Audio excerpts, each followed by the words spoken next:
I'm holding up a hard copy of the H Metro, which is $1 ticket. And if you want soft copy, if you want to read online on your phones, we are at www.hmetro.co.zw, and on X we are at hmetro as well. So please make sure that you go to our handles on social media and read up what is really going on and taking place. And we did read a headline in our main news about Zim couple arrested in UK for smuggling luxury cars worth millions of dollars. You can dive more in depth with that story when you buy the H Metro. A very sad story right now as well that's making the headline. Jilted man rapes ex-lover's grade 5 daughter twice. That is terrible. It is very terrible that he did this. A man who has been dumped in a failed relationship is on the run for allegedly raping his erstwhile lover's daughter. The jilted lover, identified only as Blessing, has been following his former lover's daughter after he was dumped by her mother. This is very vindictive, very horrible thing that he should do just to get back at the mother. But sometimes and it is. Yeah, but even I'm embarrassed by my gender. I think the word is embarrassing. It's very, very embarrassing for somebody to do that. A grade 5, that means she's what, just 10 or 11, and that's already messed up her.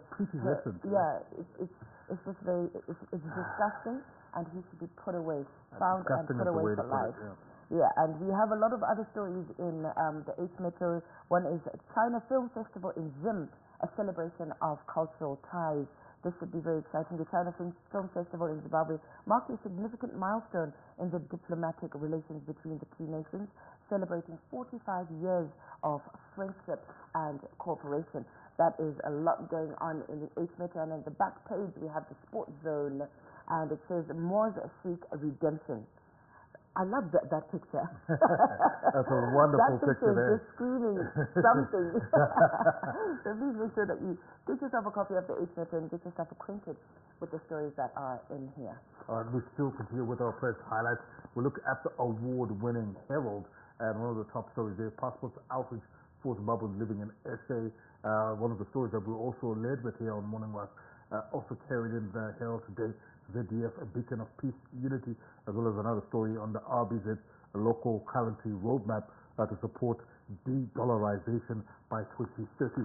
I think let's start with what sounds like positive news for Zimbabweans living in South Africa, where the Zimbabwe Embassy in South Africa has embarked on a week-long special consular intervention program to process passports, birth certificates, and applications related to services for Zimbabweans living in South Africa, starting with Mpumalanga province.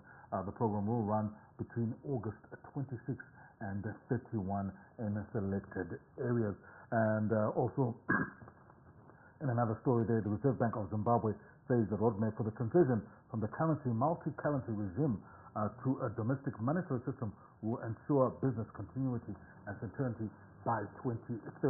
And then a couple of other sports stories there around the ZDF trophy, a bad day for Davis Cup team. We did speak about that, but quite some nice features as well. Banks on Abubakar, Mutukure lives his dream, and so much more. So you can get your copy of the Herald from your nearest retail outlet or vendor, or you can just jump online and you can read all these stories and more. That's our press highlights for this morning.